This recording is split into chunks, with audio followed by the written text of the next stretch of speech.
tetap nyambung dengan Papa. Saudara, sama seperti semua orang yang ada di sekitar kita, termasuk diri kita sendiri. Ya, sejak semua orang, hampir semua orang punya handphone, smartphone, maka yang paling dicari oleh orang-orang adalah colokan listrik, stop kontak. Betul enggak? Di mana itu? Di mana itu? Nah, saudara, seperti itu hidup kita. Kalau kita tidak connected, tidak nyambung dengan Papa di surga, nggak ada kehidupan sama sekali. Kira-kira Oktober tahun yang lalu viral di sosial media. Nah, sampai hari ini saya pun tidak tahu siapa yang menulis itu, tapi dari bahasa Inggris asalnya. Dan sudah diterjemahkan ke dalam banyak bahasa. Tulisannya bagus. Ketika Tuhan menciptakan pohon-pohonan atau tumbuh-tumbuhan, Dia berkata kepada tanah, tumbuhlah, jadilah. Waktu Tuhan menciptakan ikan, maka Tuhan berkata kepada air, biarlah ada ikan-ikan yang berkeriapan di air itu. Maka tulisan orang itu bagus sekali. Nah, maka itu kalau pohon itu dicabut dari tanahnya, ya, pohon-pohon besar ini ya, bukan sayur-sayur, maka pohon itu nggak akan hidup. Karena pohon itu perlu tanah. Nah, terus ditulis lagi. Tanah tanpa pohon, tanpa tumbuhan, dia tetap tanah. Tapi tumbuhan atau pohon itu tanpa tanah dia pasti mati. Nah, begitu pula air. Air tanpa ikan dia tetap air. Tapi kalau ikan diangkat keluar dari air, dia jadi ikan goreng. Nah, tapi ketika Tuhan jadikan manusia, dia nggak berkata kepada siapa-siapa. Dia berkata kepada dirinya sendiri. Baiklah kita menjadikan manusia yang serupa dan segambar dengan kita. Lihat, dia nggak berkata kepada siapa-siapa, tapi dia berkata kepada dirinya sendiri. Wah, luar biasa.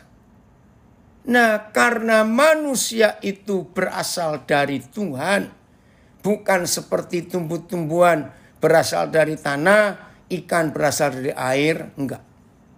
Maka kesimpulannya, kalau manusia dicabut dari Tuhan, maka manusia itu enggak akan punya kehidupan.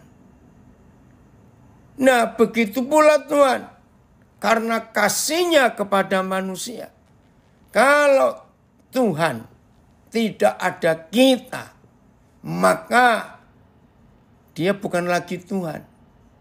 Karena satu-satunya yang Tuhan jadikan, yang serupa dan segambar dengan Tuhan adalah kita.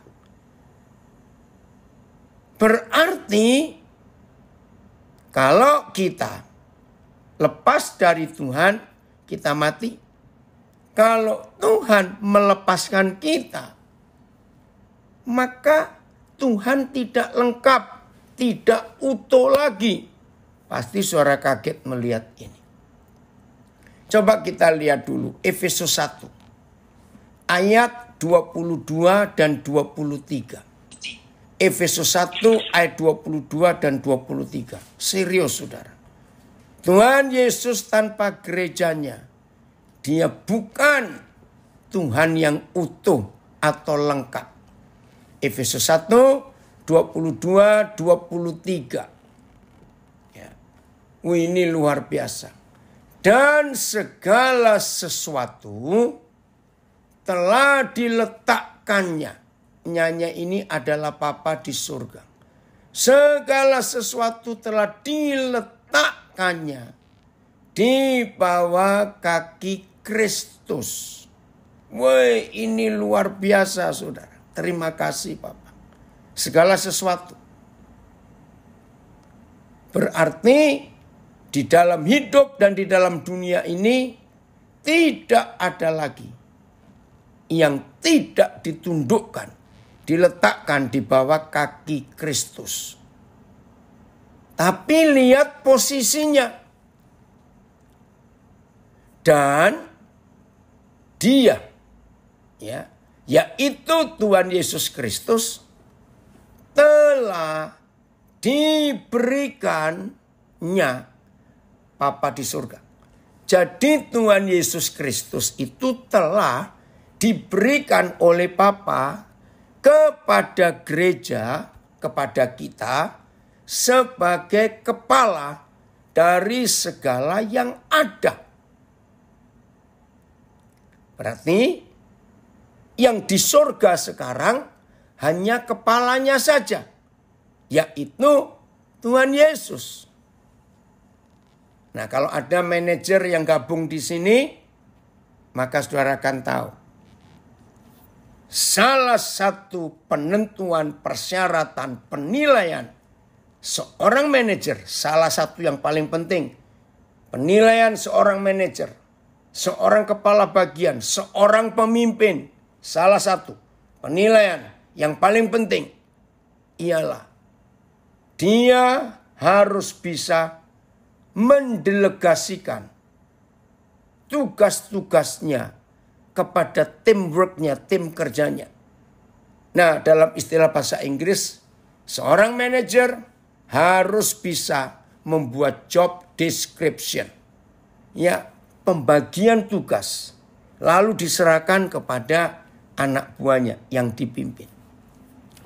Setelah Tuhan Yesus naik ke surga, maka Bapa, saya pakai istilah sebagai manajer hebat, memberikan tugas job description kepada Tuhan Yesus dan kepada gereja.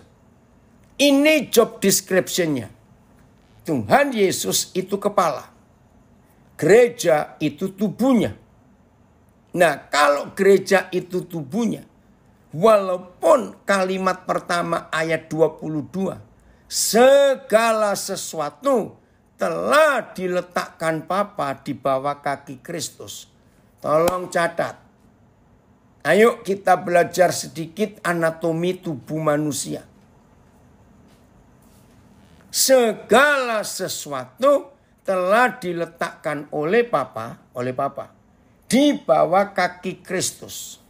Pertanyaannya, berarti yang menginjak setan-setan itu, segala sesuatu itu, kaki itu di kepala atau di badan? Ayo, ini anatomi tubuh manusia. Ayo jawab. Kaki itu di kepala atau di badan? Awas salah jawab. Di badan. Di badan.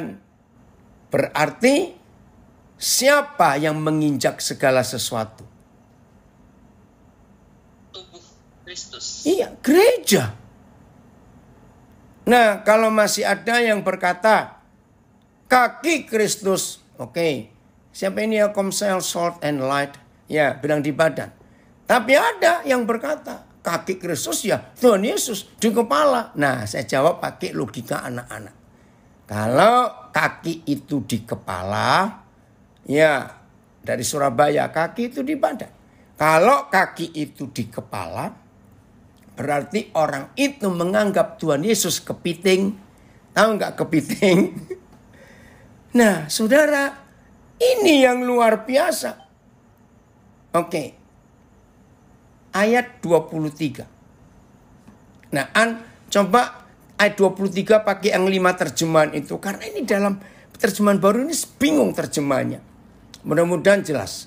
Ya. Jemaat, saya ganti, gereja yang adalah tubuhnya, yaitu kepenuhan dia yang memenuhi semua dan segala sesuatu. Nah, bayangkan, bingung toh? Oke, saya baca yang lain. Yang adalah tubuhnya, di mana kepenuhannya memenuhi semuanya dan segalanya. Bingung juga.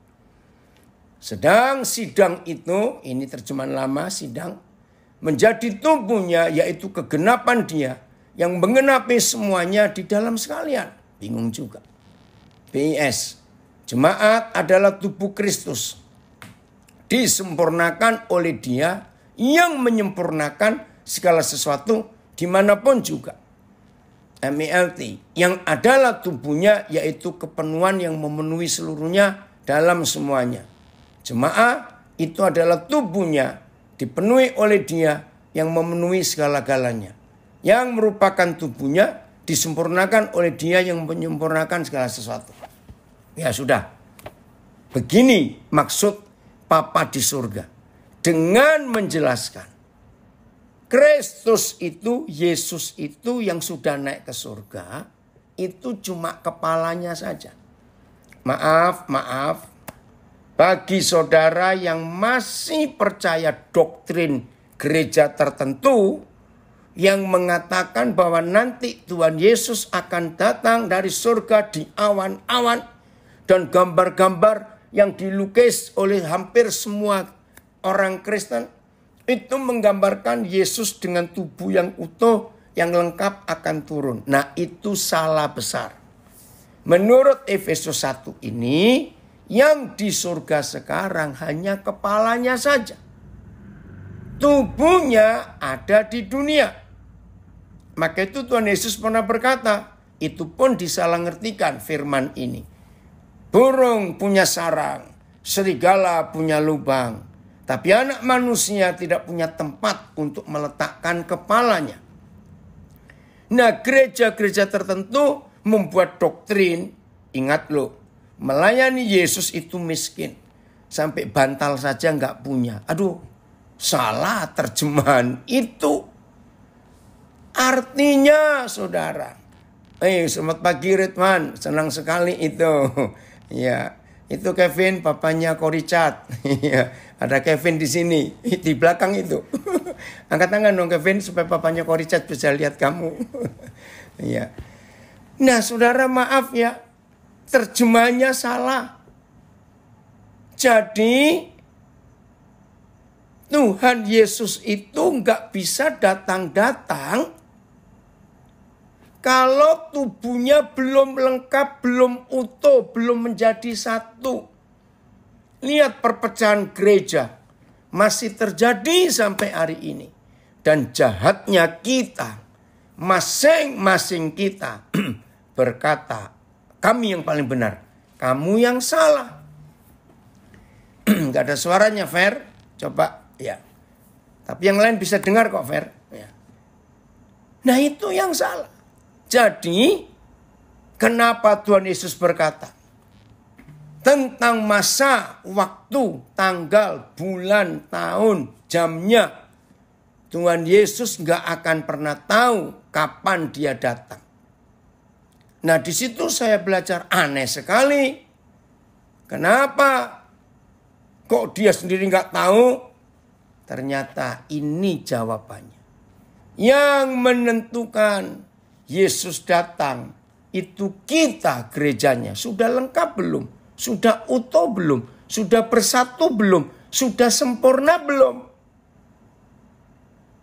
Nah, kalau tangan kiri yang isinya jari, telapak tangan, lengan bawah, siku, lengan atas, dan semuanya masih terpecah-pecah. Ya Tuhan Yesus gak akan datang-datang. Karena Dia mau taruh kepalanya di mana? Karena kita ini tubuhnya. Menyedihkan sekali. Saudara, ini alasan saya yang terbesar. Kenapa sejak saya dipanggil jadi hamba Tuhan, hampir 49 tahun yang lalu, saya tidak akan mau dan tidak akan pernah mendirikan gereja yang organisasi dan gereja yang gedung. Sebab saya tahu firman ini, tubuh Kristus harus bersatu. Kalau tubuh Kristus bersatu, baru kepalanya bisa datang. Nah, saya terjemahkan ayat 23. Ya, sebentar ada komen bagus dari Surabaya. Wah, firman pagi ini mengejutkan saya. Efesus 1:22. Kalau Tuhan melepaskan kita, maka Tuhan tidak lengkap. Betul, tidak utuh. Tetapi kalau kita melepaskan Tuhan, kita pasti mati. Betul. Wah, puji Tuhan. Saudara kita dari Jerman masih pagi ini, dari Frankfurt, Hugen, dari Munich ikut bergabung juga. Maka itu terjemahan yang betul ayat 23 begini. Sepintar-pintarnya orang, jenius, ya, coba, pasti orang mikir otaknya, kepalanya. Wih, dia profesor. Wih, dia jenius. Coba saudara lihat. Cukup lama saya itu tadinya, ya, saya mengagumi Steve Jobs. Waduh, saya itu bangga dengan dia. Ada orang sepintar itu. Tapi sekarang yang muncul adalah Elon Musk. Pada dengar ya nama itu? Itu orang jenius sekali. Nah, misalnya kalau saudara ketemu Elon Musk, tapi cuma kepalanya saja, badannya Elon Musk ditinggal di rumah. Ngerti nggak ilustrasi ini? Nah, itu arti Efesus 1, 22, 23. Saya ulangi lagi. Air tanpa ikan dia tetap air. Tanah tanpa pohon dia tetap tanah. Tapi ikan tanpa air dia mati. Pohon tanpa tanah dia mati. Tapi tanah airnya tetap. Nah, tapi Tuhan dengan gereja beda. Kalau kita melepaskan diri kita dari Tuhan, kita pasti mati. Tapi kalau Tuhan melepaskan kita, dia nggak lengkap. Karena dia cuma kepala saja. Nggak punya badan. Maka itu saudara, konsep ini kita harus sadari. Saya buktikan lagi. Hampir 90% orang-orang sukses, orang-orang hebat di dunia ini, sebut nama siapa saja, sebut negara mana saja, ya, yang tidak bertuhan. Bahkan ada yang ateis, nggak percaya Tuhan. 90% lebih mereka itu orang-orang hebat tanpa Tuhan, tanpa Tuhan. Pak Daniel Tangkau, seorang pengacara muda dari Surabaya, hadir, puji Tuhan, di IG saya. Betul nggak saudara? Berapa banyak orang-orang sukses di dunia, sebut aja yang di Jakarta, yang di Indonesia, sebut di negara mana saja. Apalagi kok lihat Tiongkok. Wih, negara yang betul-betul benci Tuhan, bukan cuma nggak suka. Tapi mereka sukses. Sudah terbukti negara-negara adidaya superpower tunduk semua. Tanpa Tuhan loh. Tapi menurut Efesus 1 ayat 22-23. Tuhan tanpa gerejanya. Maaf, dia nol. Dia nggak punya apa-apa. Betul. Ini ada yang komen di IG saya, Kim Jong Un. Betul, Korea Utara. Ini yang luar biasa. Saya tambahkan satu ayat lagi. Ini pakai berapa terjemahan? Amos 3 ayat 7. Nah, tahun 78 saya dapat pewahyuan ayat ini. Itu merubah semua konsep pelayanan saya. Amos 3 ayat 7. Ini luar biasa saudara. Maka itu kita harus mengenal. Ya, oke, saya baca. Sungguh. Nah, saya suka meneliti kata sungguh. Ternyata di seluruh Alkitab itu nggak sampai 20 ayat. Ketika Tuhan berfirman didahului dengan kata sungguh. Bayangkan, segitu banyak ayat di Alkitab. Nggak sampai 20 ayat yang ada kata sungguh di depannya. Nah, salah satunya Amos 3 ayat 7. Sungguh Yahweh Tuhan tidak berbuat sesuatu tanpa menyatakan keputusannya kepada hamba-hambanya. Saya langsung ganti, yaitu gereja, teman sekerjanya. AYT. Sesungguhnya Yahweh Tuhan tidak melakukan apa-apa tanpa menyatakan rencananya kepada para hambanya, nabi-nabi, gereja. Sahaja Tuhan Hua, ini terjemahan lama, tiada melakukan barang suatu perkara sebelum dinyatakannya rahasianya kepada hambanya. Yahweh yang Maha Tinggi, BIS, tidak pernah melakukan sesuatu pun tanpa menyatakan rencananya kepada para nabi. Tidak suatu pun melakukan. Tidak pernah melakukan suatu pun. Oh Tuhan. MILT. Sebab Yahweh Tuhan tidak akan melakukan apapun kecuali Dia telah menyatakan rahasianya kepada hamba-hambanya. Sungguh ya Tuhan Ta'ala tidak akan melakukan sesuatu tanpa mengungkapkan rahasianya kepada hamba-hambanya. Sesungguhnya Yahweh Tuhan tidak akan melakukan sesuatu tanpa menyingkapkan rahasianya kepada para nabi hamba-hambanya.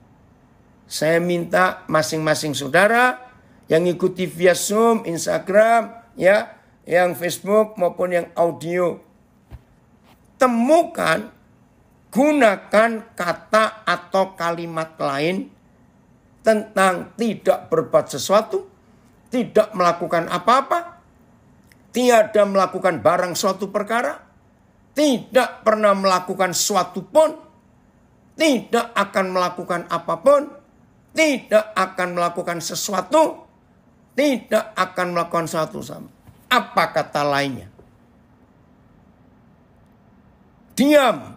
Betul. Pasif. Apalagi saya tunggu satu kata yang mengagetkan saya. Kata lain, apa itu ya? Tidak melakukan apa-apa. Diam. Pasif. Betul. Saudara, ini menakutkan. Menakutkan. Saya minta berdiam diri di IG. Menunggu. Ayo, apalagi? Oh, puji Tuhan dari Toronto. Gabung juga. Ya, case-nya minus berapa di Toronto sekarang? Pasti sudah minus 20-an ini ya. Saudara, jadi Amos 3 ayat 7 tidak bergerak dari Surabaya. Mati. Ini adik saya komen. Mati. Apatis. Ini dari IG. Banyak yang komen. Cuek. Betul. Saudara, ini luar biasa. Tidak peduli. Mati. Di Facebook ada komen. Nah, sebelum kita lanjutkan. Pikir ini. Ini serius, saudara. Di dunia ini kan hanya ada dua kekuatan. Ya, coba renungkan. Di dunia ini kan cuma ada dua kekuatan. Satu Tuhan, dua setan. Kerajaan terang dan kerajaan kegelapan. Betul toh? Cuma ada dua loh. Cuma ada dua. Renungkan. Nggak ada yang ketiga. Nah, ini masalahnya. Kalau Tuhan cuek, Tuhan apatis, Tuhan tidak peduli, Tuhan tidak ngapa-ngapain, tidak bergerak. Berarti siapa yang aktif? Siapa yang sibuk? Ngerti nggak? Ini penting, saudara. Maka itu ketika Roh Kudus membuat saya mengerti firman ini. Aduh, saya berusaha tiap hari untuk bisa mendengar keputusan Tuhan, rencana Tuhan buat hari itu. Luar biasa.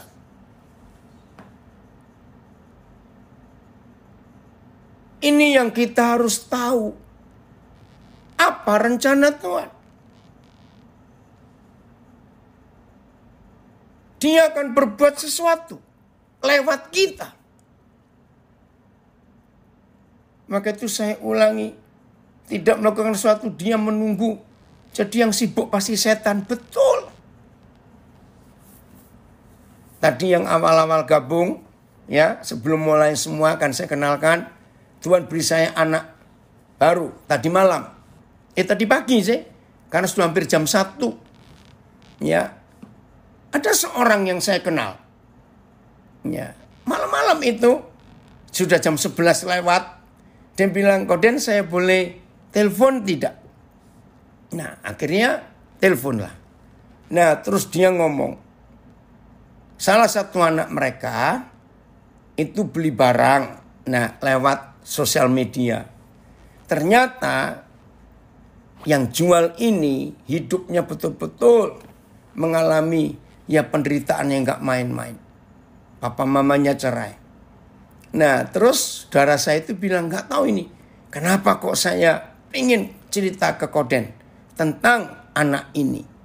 Ya udah saya bilang boleh gak minta nomor teleponnya.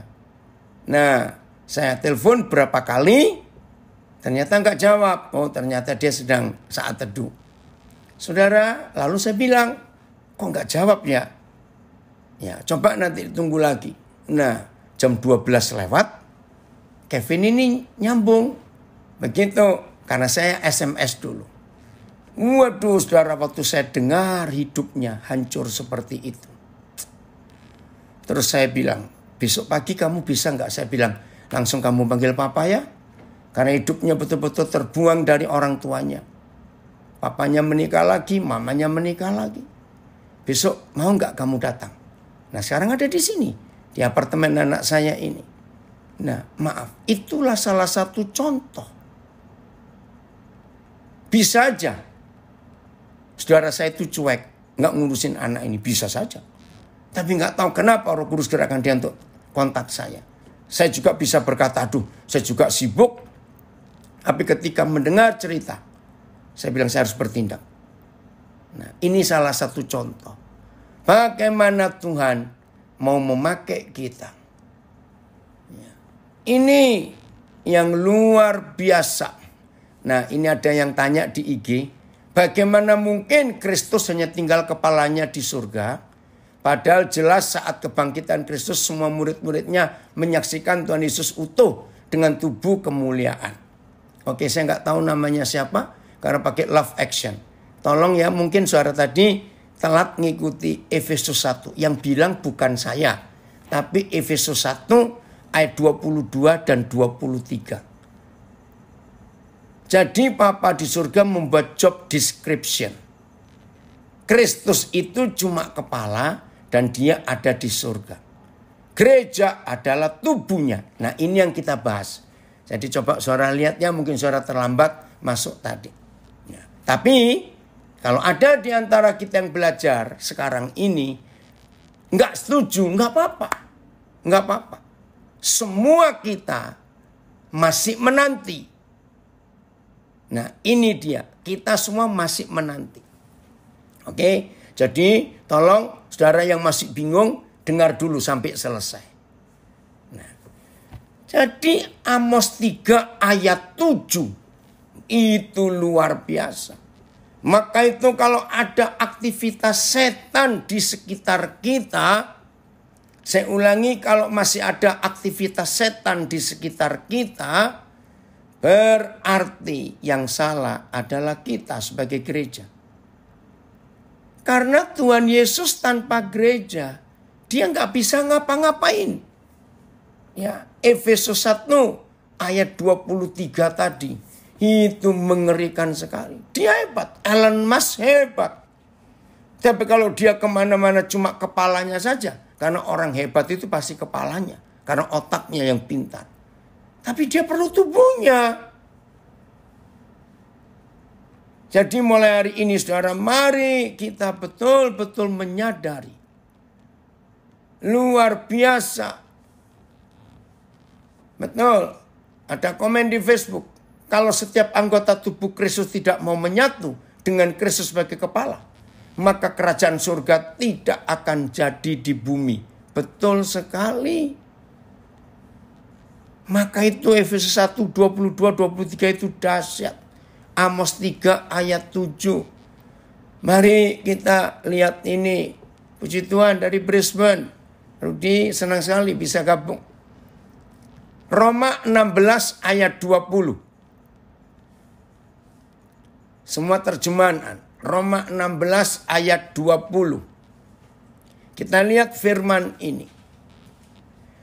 Jadi, kalau saudara yang baru gabung tidak sempat mengikuti dari awal tentang Efesus 1, 22-23. Papa sudah berkata segala sesuatu telah diletakkan di bawah kaki Kristus. Berarti kaki Kristus itu di tubuhnya. Kepalanya ada di surga. Roma 16 ayat 20. Semoga Tuhan sumber damai sejahtera segera akan menghancurkan iblis. Baca baik-baik. Di bawah kakimu. Munya huruf kecil. Berarti kaki kita. Wah, ini luar biasa. Kasih karunia Yesus Tuhan kita menyertai kamu. Tuhan sumber damai sejahtera akan segera meremukkan iblis di bawah kakimu. Sama. Maka Tuhan yang pohon sejahtera itu akan meremukkan iblis itu dengan segeranya di bawah tapak kakimu. Tuhan yang memberi sejahtera kepada manusia akan segera menempatkan iblis di bawah kekuasaanmu dan menghancurkannya. Dan Tuhan sumber damai sejahtera akan segera menghancurkan Satan di bawah kakimu. Tuhan sumber sejahtera akan segera menghancurkan iblis di bawah kakimu. Yang terakhir, Tuhan sumber kesejahteraan akan segera membuat iblis hancur di bawah kakimu. Bayangkan. Di bawah kaki gereja. Tubuhnya adalah kita. Yesus yang adalah kepala. Saya tambahkan lagi ya. Kisah Rasul 2. Maka itu saudara yang love action ini IG-nya ayo kita terus belajar ini ya. Terus. Udah. 2 ayat 32 mulai. Nah saudara, saya beri pendahuluan tentang kisah Rasul 2. Ini tentang khotbah Petrus. Yang mana mereka dituduh mabuk. Pagi itu masih ingat. Sebab 120 orang murid ini berbicara dengan macam-macam bahasa. Kalau dihitung 17 atau 19 bahasa yang ada di kisah Rasul 2. Lalu Petrus khotbah. Ini khotbah Petrus yang pertama. Setelah dia sebagai penyangkal yang sangat jahat. Ya, khotbahnya luar biasa. Ayat 32. Yesus inilah yang dibangkitkan Tuhan. Dan tentang hal itu kami semua adalah saksi. Dan sesudah Yesus itu ditinggikan oleh tangan kanan Tuhan. Ya, jadi ini bicara kenaikan Tuhan Yesus ke surga. Setelah Yesus itu ditinggikan oleh tangan kanan Bapa, saudara lihat ini. Dan menerima Roh Kudus yang dijanjikan itu. Jadi waktu Tuhan Yesus naik ke surga, itu hari Pentakosta adalah hari pelantikan Tuhan Yesus menjadi raja. Maka itu diurapi oleh minyak. Ya, ayat 33. Dan sesudah Yesus ditinggikan oleh tangan kanan Tuhan dan menerima Roh Kudus yang dijanjikan itu. Tuhan Yesus diurapi sebagai raja, raja segala raja. Maka, perhatikan kata maka, dicurahkannya, nyanya adalah Bapa di surga. Sepertinya di ayat 22-23 Efesus 1 tadi. Dicurahkannya, Bapa mencurahkan minyak urapan yaitu Roh Kudus di kepala Tuhan Yesus. Maka, dicurahkannya apa yang kamu lihat dan dengar di sini. Di mana di sininya? Di satu kamar ruangan atas di Yerusalem. di mana murid-murid itu kumpul.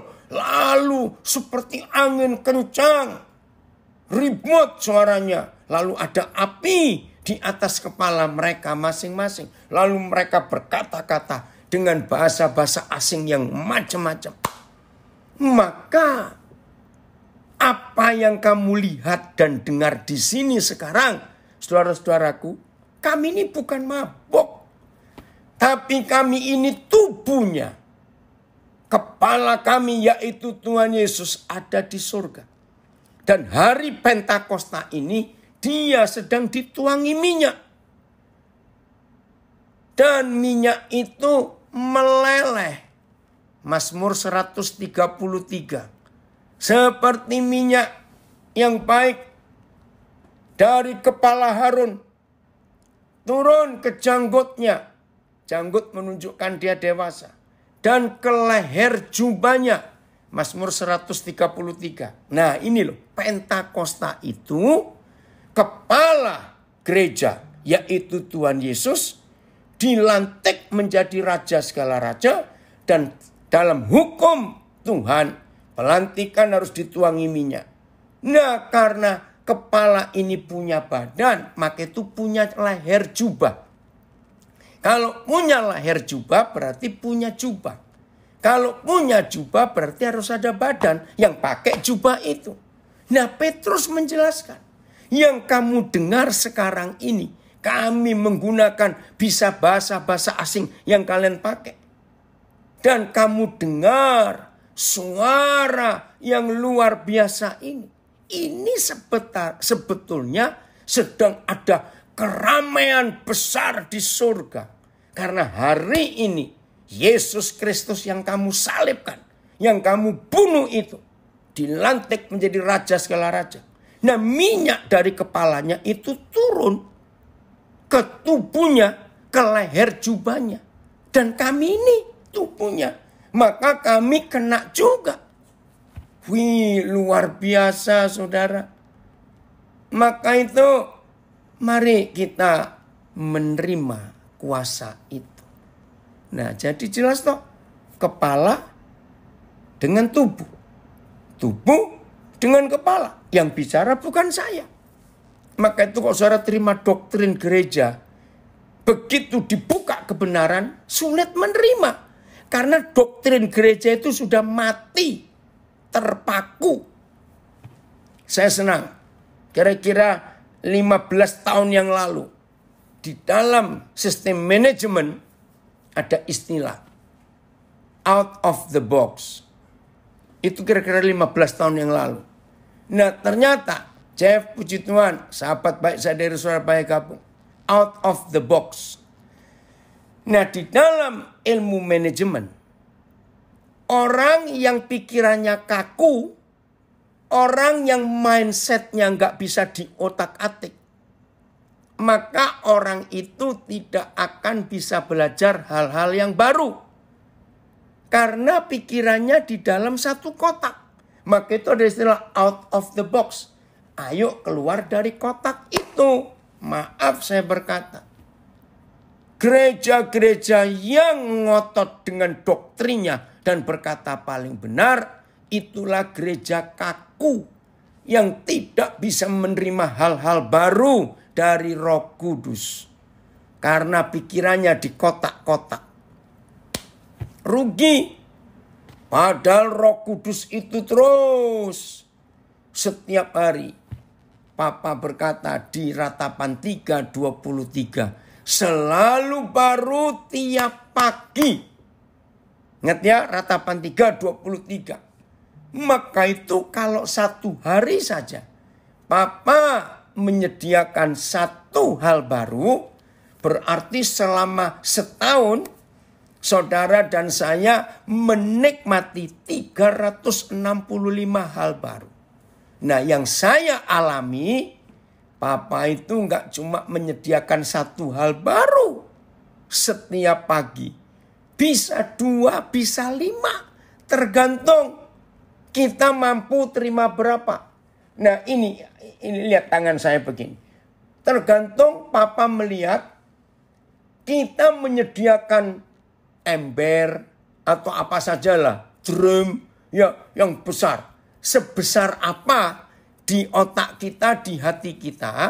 Nah, ketika Papa melihat sebesar itu wadah tempat yang kita sediakan untuk Papa berikan hal-hal baru, sebanyak itu yang Papa sediakan.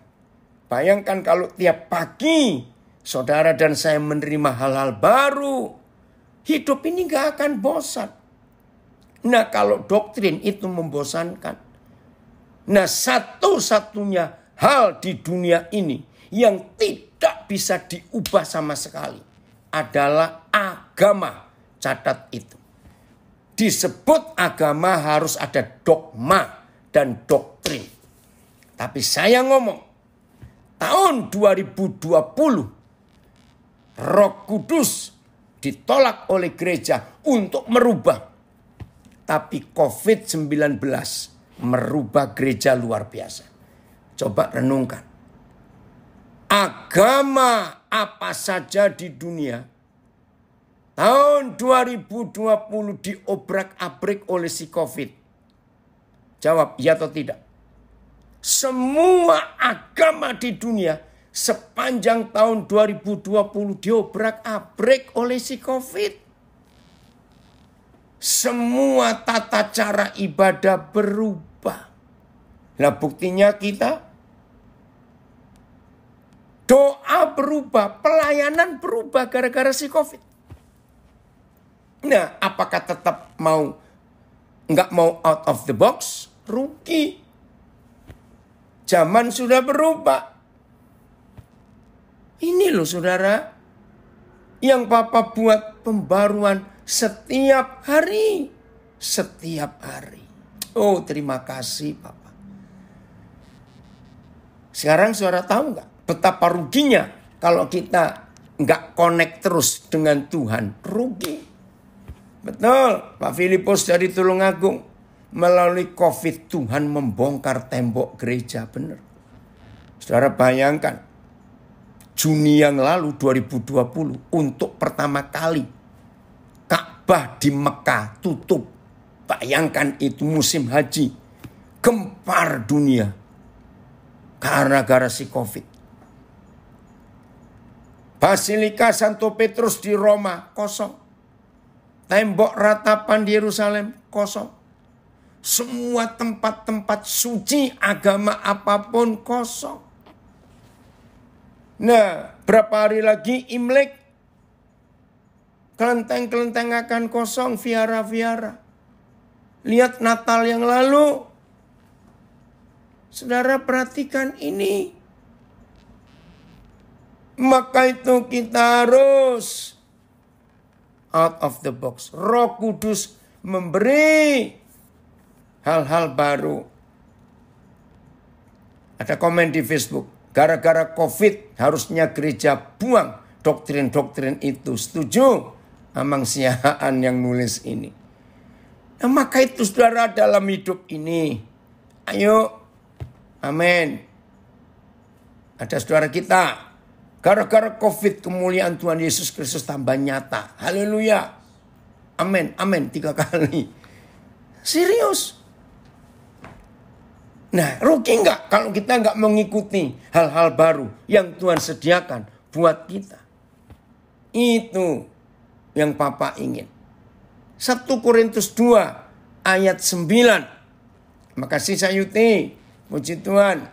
1 Korintus 2 ayat 9. Ayo. Maaf ya. Saya belajar doktrin. Saya belajar dogma. Saya punya buku-buku itu. Saya belajar.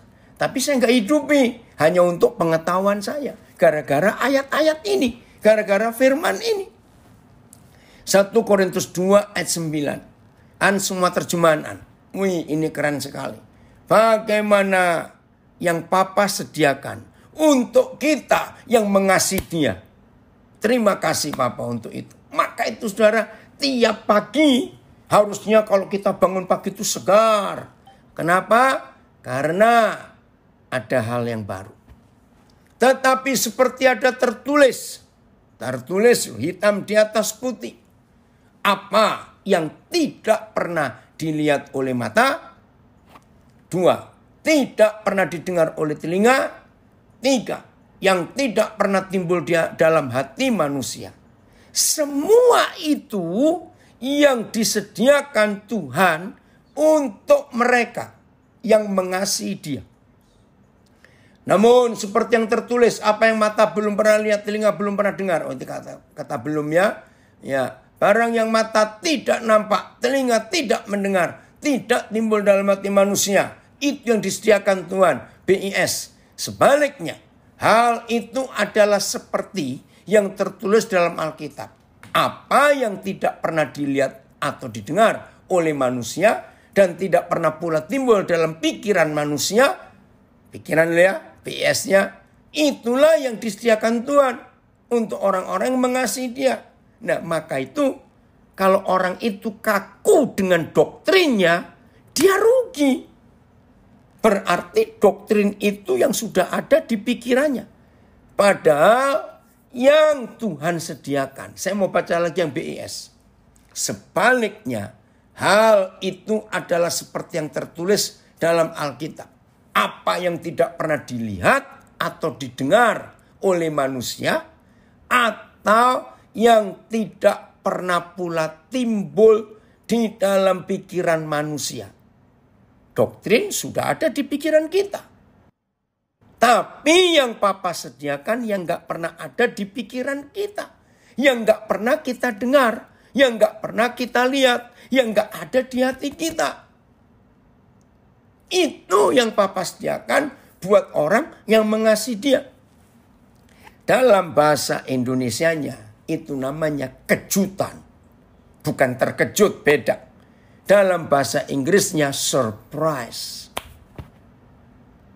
Kejutan. Wih. Saudara bayangkan kalau tiap hari dari pagi selalu baru. Lalu setelah kita keluar kamar. Ya. Lalu ada hal-hal yang baru. Yang mata nggak pernah lihat. Yang telinga nggak pernah dengar. Yang nggak pernah ada di hati kita. Yang nggak pernah ada di pikiran kita. Saudara bisa bayangkan nggak? Hidup kita tiap hari pasti kaget-kaget. Loh, apa itu? Oh ya, kok bisa begini? Nah, menurut psikologi, orang yang selalu dapat surprise, dengar baik-baik. Orang yang selalu dapat surprise, dapat kejutan, adrenalin positif pasti muncul. Hormon endorfin keluar terus. Nah, kalau adrenalinnya positif, endorfinnya kerja baik terus, maka orang itu imunnya kuat. Hatinya gembira terus. Dan hati yang gembira adalah obat yang manjur. Saudara perhatikan. Maka itu di dalam fakta. Manusia yang paling hampir nggak bisa kena COVID.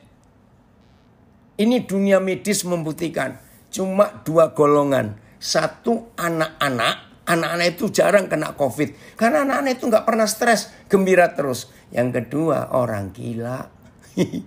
Betul tidak? Ini loh faktanya. Karena adrenalinnya positif. Ya, endorfinnya keluar terus. Karena ada yang baru. Oh ya. Nah. Kalau saudara dan saya hidup dengan firman ini, cuma satu yang terjadi, malas bangun siang. Karena kepingin pagi terus, ada apa lagi nih ya? Ada apa lagi hari ini ya? Wih, aku dapat apa lagi? Coba saudara yang punya perusahaan. Wih, luar biasa. Wih, betul Troy? Nah, kamu masih di Blitar atau sudah pindah kemana? Anak saya Troy berkata, haleluya. Setiap hari dapat surprise dari Papa di surga. Betul. Setiap hari itu menyenangkan. Bergairah untuk hidup. Terima kasih. Begitu pula doa Bapa kami. Datanglah kerajaanmu. Jadilah kehendakmu. Betul. Dr. Setio Budi Utomo. Baru kenal saya. Dengan adanya pandemik ini. Saya mau baca komennya Pak Dokter ini ya. Mana sebentar. Komennya bagus. Pandemi adalah kasih Bapa kepada kita supaya kita kembali kepada kebenarannya. Oh, Guan, Guan Semarang. Baru tahu nama lengkapmu Guan. Taunya Budi aja. Oke, makasih Guan untuk komen. Betul. Pandemik ini merubah hidup orang. Jadi siap nggak kita menerima halal baru tiap pagi? Wih, itu hasilnya. Kalau kita connect, selalu nyambung dengan Tuhan. Selalu ada halal baru yang menyenangkan. Nah, maka itu kalau ada orang bangun pagi-pagi loyo, berarti nggak dapat yang baru. Saya kalau ngajar anak-anak tentang kebenaran ini, Tuhan beri saya hikmat ilustrasi begini. Begini loh anak-anak, kamu akan ngalami apa? Woi Frankie, papa senang kamu gabung. Ini anak saya lama nggak ketemu. Ya dari Atma Jaya. Senang Frank kamu gabung. Dengar ya. Saya kalau ngajar anak-anak begini. Ini penting sekali. Menerangkan keluar ratapan 3:23 dan 1 Korintus 2:9. Begini anak-anak ya. Bayangkan. Kalau kamu bangun pagi dan setiap kamu keluar kamar, di depan kamarmu ada bungkusan kado. Tolong ya, bungkusan kado itu nggak harus besar loh. Betul nggak harus besar. Kalau saudara dikasih berlian, nggak mungkin bungkusnya sebesar kulkas. Betul? Nah, anak-anak saya bilang, coba kamu bayangkan ya anak-anak. Ini ada berapa cucu saya ikut gabung. Kefas, saya, Opa senang kamu bisa gabung. Ya, karena juga belum ada sekolah minggu toh di gereja. Nah, anak-anak itu saya lihat wajahnya. Wow. Kalau setiap pagi di depan pintu kamar kita, setiap pagi loh, pasti ada bungkusan kado. Setuju kalau saya ngomong, kita pasti malas bangun siang karena nunggu ada apa lagi nih, ada apa lagi. Jadi itu kebenaran ratapan 3:23, kebenaran 1 Korintus 2:9. Maka itu rugi kalau ada gereja kaku dengan doktrinnya. Dia nggak pernah dapat hal yang baru. Rugi. Tapi ada yang rugi kok nggak apa-apa. Ada yang suka rugi. Ya biarin aja nggak apa-apa. Atau kadonya kita minta ya. Maaf. Jadi saudara tiap pagi, wah luar biasa. Nah itu yang Papa kerjakan di hidup kita. Kalau kita nyambung terus dengan Papa. Oh ini yang hebat. Weh Tovan, senang kamu komen ini. Ini anak saya hamba Tuhan. Minasa komen. Tubuh dan kepala itu satu dalam Yesus. Karena bagaimana mungkin kita bisa mengakui Yesus Kristus sebagai Tuhan kalau kita tidak menyatu dengan Yesus. Puji Tuhan. Terima kasih. Jadi ngerti sekarang? Nah ini kalau anak-anak muda yang sedang cari pacar. Maaf ya ini intermezzo tapi ini kebenaran. Anak-anak muda saya pesan melewati 1 Korintus 2 ayat 9. Seneng gak kalau kamu dapat surprise? Siapa calon istrimu? Siapa calon suamimu? Jadi kalau kamu anak-anak muda mikir, wih aku pengen punya suami yang seperti ini, seperti itu, matanya begini, oh macam. Begitu pula aku ingin punya istri yang begini, yang begitu. Nah saya bilang, justru bukan itu yang Tuhan beri, sebab itu sudah ada di pikiranmu dan di hatimu. Ngerti gak maksudnya? Saudara sedang cari rumah. Aduh pengen pindah rumah. Saudara jangan milih. Aku mau rumah yang model ini. Aku mau rumah model itu. Enggak. Pokoknya netral. Nol. Blank. Enggak ada apa-apa. Diam saja. Tiba-tiba surprise. Istilah Jawa. Jeder. Muncul sesuatu. Wih itu menyenangkan sekali. Nah COVID ini membuat manusia semua dapat surprise. Oh ya. Nah kan kaget semua. Ya udah jalani saja. Mau apa lagi dalam hidup ini? Nah betapa indahnya kalau saudara dan saya bisa hidup seperti itu. Komen dari Tegal. Puji Tuhan. Firman yang sungguh-sungguh luar biasa. Gara-gara COVID banyak belajar firman yang luar biasa setiap hari. Dari Biak, terima kasih. Selama itu saya terpasung oleh doktrin gereja. Tapi luar biasa pencerahan firman Tuhan hari ini. Terima kasih Tuhan. Betul. Setiap hari itu menyegarkan. Serius saudara. Betapa indahnya hidup yang seperti itu. Selalu ada hal yang baru.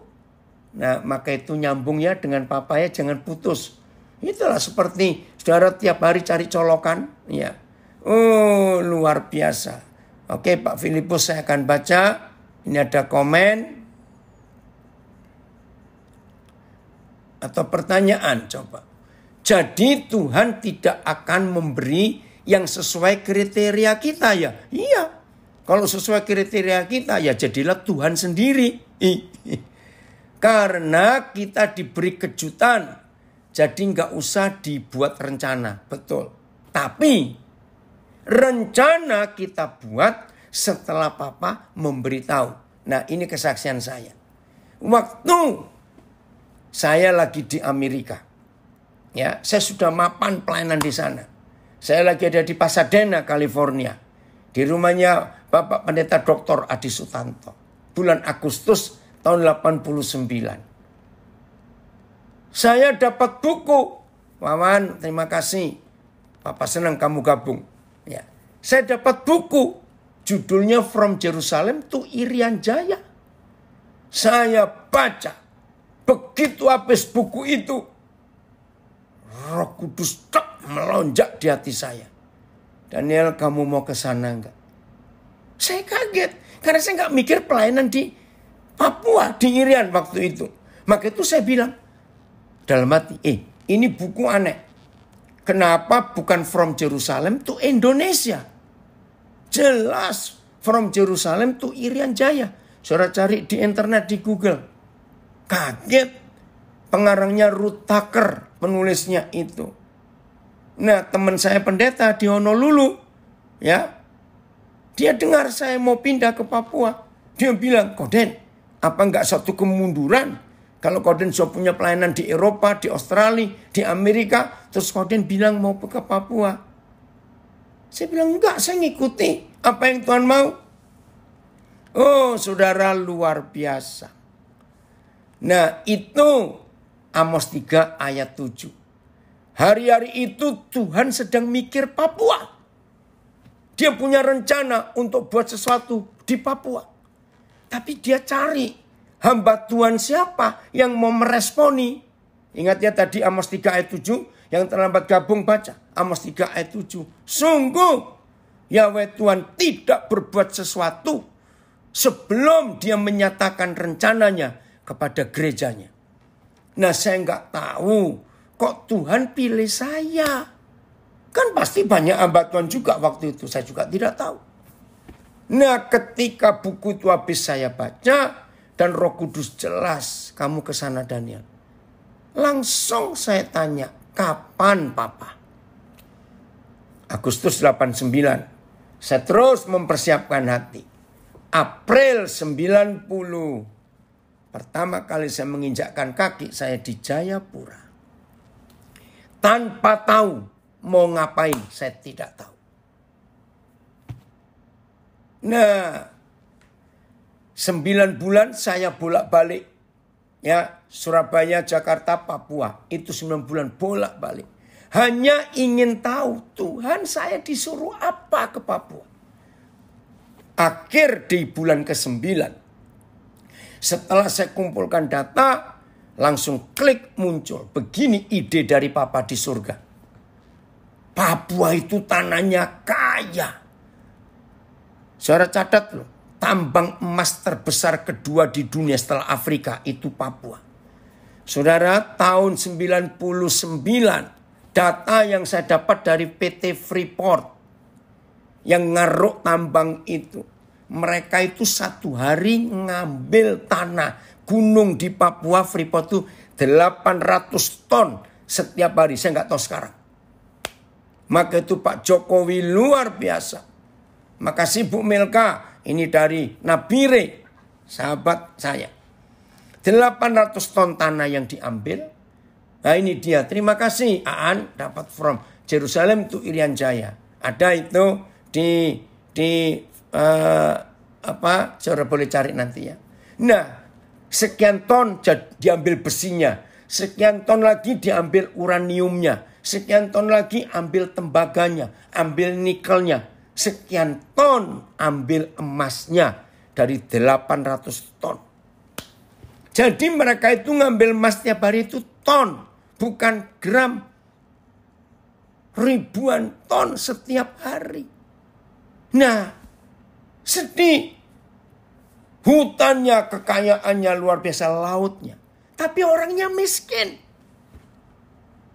Itu betul kata pepatah. Induk ayam mati di lumbung padi. Itu orang Papua. Setelah saya melihat itu, saya berdoa apa-apa, saya harus buat apa? Langsung ada ide.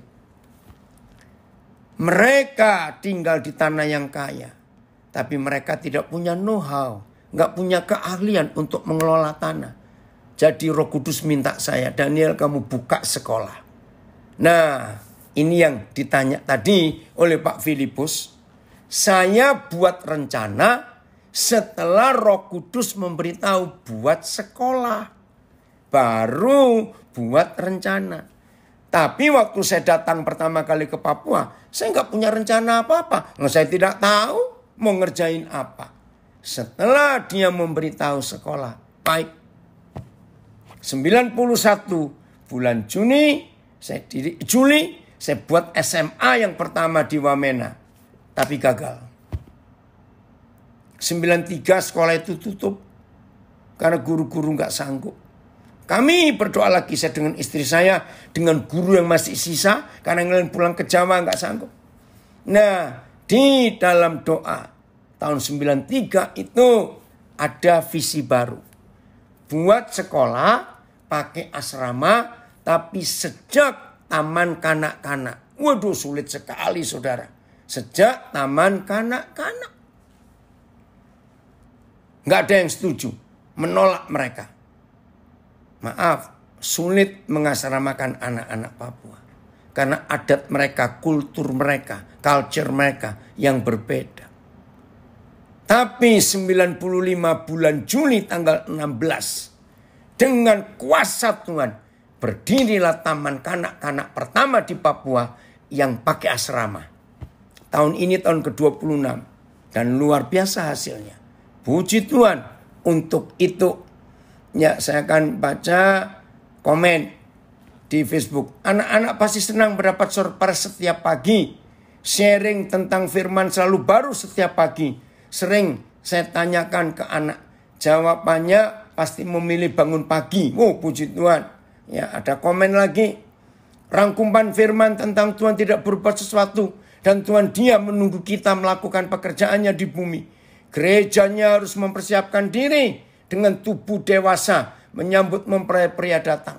Terima kasih untuk penjelasan tentang Efesus 1 ini. Sebab yang saya dengar dari dulu membingungkan. Puji Tuhan. Inilah selalu baru tiap pagi. Menyenangkan. Enggak ada yang bosan. Maka itu setiap pagi kalau saya bangun. Saya kosongkan pikiran. Saya blank. Saya enggak mau punya ide rencana enggak. Saya cuma nunggu hari ini harus buat apa. Nah seperti ibadah pagi ini. Saya salah lihat jadwal. Ya anak saya Fitri itu yang ngelihat. Pak jamnya itu bukan jam 9. Loh itu yang jam 9. Ternyata itu khotbah gembalanya jam 9. Tapi pendeta tamu khotbahnya jam 14. Wah itu baru kemarin saudara. Nah saya tanya, Papa kalau gitu besok pagi jam 9 saya ngapain dong? Saya nggak mau diam. Nah saya pikir saya mau cari berapa teman saya pendeta di Jakarta yang ada ibadah. Saya mau datang aja, saya mau belajar firman. Ini ternyata hampir belum ada yang offline. Ya udah tiba-tiba ya udah buat sendiri aja. Oh ya betul juga. Maka itu berita kebaktian pagi ini mendadak. Tapi inilah cara Tuhan, surprise, menyenangkan sekali. Jelas ya saudara, betapa senangnya hidup ini kalau kita selalu baru. Ayat terakhir, Wahyu 21 ayat yang kelima. Terima kasih Tuhan Yesus. Apa yang Papa buat itu hebat. Wahyu 21 ayat 5. Lihat Wahyu 21 ayat 5. Papa terima kasih. Ia yang duduk di atas takhta itu. Jelas Tuhan Yesus Kristus berkata, lihatlah, aku menjadikan segala sesuatu baru. Segala sesuatu baru dia jadikan. Terus diyakinkan. Dan firman-Nya ini, tuliskanlah, perintah lo. Karena segala perkataan ini adalah tepat dan benar. Wih. Ayat ia yang duduk di takhta itu berkata, lihatlah, aku menjadikan semuanya baru. Katanya lagi, tulislah ini. Karena perkataan-perkataan ini dapat dipercaya dan benar. Maaf, kalau Tuhan Yesus sendiri yang ngomong, yang kukatakan ini tepat dan bisa dipercaya. Yang kukatakan, lihatlah aku menjadikan segala sesuatu baru. Ini benar. Maaf, kurang ajar enggak kita? Kalau kita masih enggak percaya pada yang ngomong ini. Keterlaluan dan kurang ajar. Maaf. Inilah indahnya kalau kita bisa stay connected with God. Selalu nyambung dengan Papa di surga. Hidup ini selalu baru tiap pagi. Ada hal yang menyenangkan terjadi di hidup kita. Selalu segar tiap hari, saudara. Oh, fresh dari surga. Papa terima kasih. Roh Kudus menolong kita semua. Untuk kita bisa menjadi pelaku firman. Dan mengalami firman ini. Setiap pagi selalu baru. Yang mata nggak pernah lihat. Yang telinga nggak pernah dengar. Yang nggak pernah ada di pikiran kita. Nol, netral, indah. Yang semua Tuhan sediakan. Jadi jangan lepas-lepas dari Papa ya. Nyambung terus. Tuhan Yesus memberkati kita semuanya. Luar biasa Tuhan kita.